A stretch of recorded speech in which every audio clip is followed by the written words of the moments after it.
Hi, my name is Bear Brandigy, and our daughter Natasha was fortunate enough to be on the summer program for South Korea this past summer, 2017. It was one of the most, if not the most, transformative experiences of her life. It was the first time that she left the country on her own. She was determined to become fluent in the Korean language. She stayed with an amazing family. She was very fortunate to have brothers and sisters and a host mother and father that took her in. And she explains how every day, for every meal and study time, they would speak only in Korean. And by the end of the 7 weeks, she felt that she had accomplished something incredible, and it gave her so much confidence. One of the things that really helped us with some of the nerves that we would naturally have in sending our daughter to a foreign country for 7 weeks where we had never traveled was really studying up on the program, on the host family, on the policies, on the country. We let our daughter lead that entire process, and together we became very comfortable with the idea. The team at NSLI-Y was tremendous in their weekly calls, initiating us into the process of what it would be like in every step of the way. And we let our daughter really lead us and lead the family in this learning process to the point where when she left, we were all quite comfortable with it. As parents, one of the scariest things that can happen when your child is away from you, especially in a foreign country, is for them to become ill.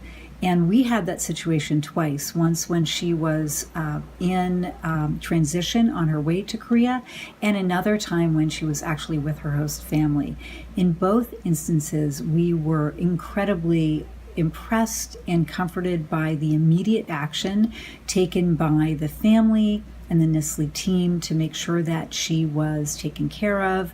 There was never a time when we were concerned for her health. We knew that there was tremendous communication and coordination, and her welfare and safety was taken care of. One of the challenges that our daughter Natasha faced was that when she went to South Korea, she had achieved a certain level of proficiency in Korean and was put at a rather high level classroom.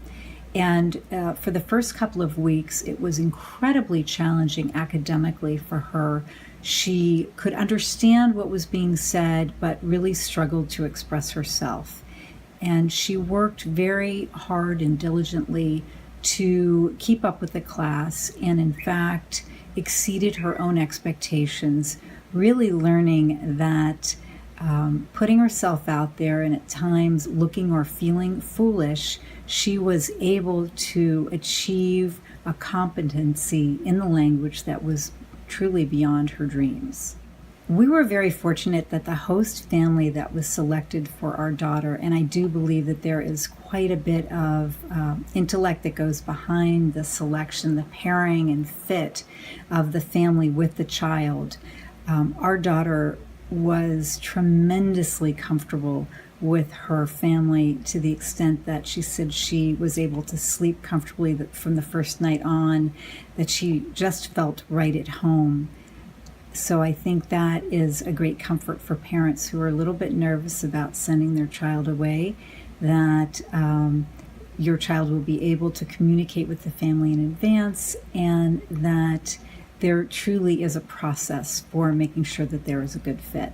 For us, it was really important to talk with our daughter about how she wanted to communicate with us while she was abroad. We wanted her to direct what was comfortable for her. And while the guidelines are to connect with your daughter or your son once a week, in her case, she felt really comfortable in contacting us by text or Skyping or FaceTiming us. And so we really were in communication with her on a regular basis. Almost it made us feel like we spoke with her more while she was away than when she was at home. But it was really a comfort level that was dictated by her, and it did not interfere in the least. In fact, gave her comfort while she was away. Even though she was very much integrated into her family and her studies, she was still very connected with her family.